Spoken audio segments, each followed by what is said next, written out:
Résumé du GP de Suzuka 2026 de Formule 1. Le week-end du 29 mars 2026, la Formule 1 faisait escale à l'un des circuits les plus exigeants du calendrier, le Suzuka International Racing Course, un tracé mythique technique où chaque erreur se paye immédiatement. Dès le départ du Grand Prix, le ton est donné, les premiers tours sont propres mais le rythme est très élevé. Les pilotes cherchent à imposer leur stratégie entre la gestion des pneus et attaque constante dans les enchaînements rapides des aises, mais les courses basculent rapidement avec un incident majeur du jour. Dans une phase où les conditions de piste deviennent plus délicates, Oliver Behrman perd le contrôle de sa monoplace dans une section rapide et la voiture part violemment à la faute, se terminant dans les barrières. 50 G, le mec il l'a pris une barrière à 50 G, le mec il est sorti en boitant. L'impact est important, provoquant immédiatement une neutralisation et sur le moment, l'incident semble être une simple erreur de pilotage, mais très vite les images soulèvent des doutes. La trajectoire, le comportement de la voiture et surtout la proximité d'autres pilotes au moment du crash alimente la discussion.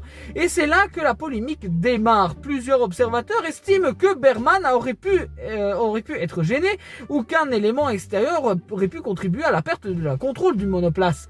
Mais pourtant, aucune enquête approfondie n'est immédiatement lancée par la direction de course. Pas de pénalité, pas de communication claire dans l'instant. Dans le paddock, l'incompréhension grandit. Des échanges radio laissent entendre que certaines équipes ne comprennent pas la décision. La gestion de l'incident est jugée floue, voire incohérente par certains. Et pendant ce temps, la course reprend, mais elle est totalement transformée et les stratégies sont bouleversées par la neutralisation. Certains pilotes profitent du timing pour gagner des positions, d'autres se retrouvent piégés et sur la piste, la fin de course reste intense avec des écarts resserrés et des batailles à tous les niveaux, mais malgré l'action, l'attention reste focalisée sur ce qui s'est passé avec Behrman. Après l'arrivée, la controverse prend encore plus d'ampleur, les analyses se multiplient, les images sont disséquées, une question revient sans cesse: la direction de course a-t-il pris la bonne décision? Ce qui marque dans cet épisode, ce n'est pas seulement l'accident, mais la gestion qui a été faite.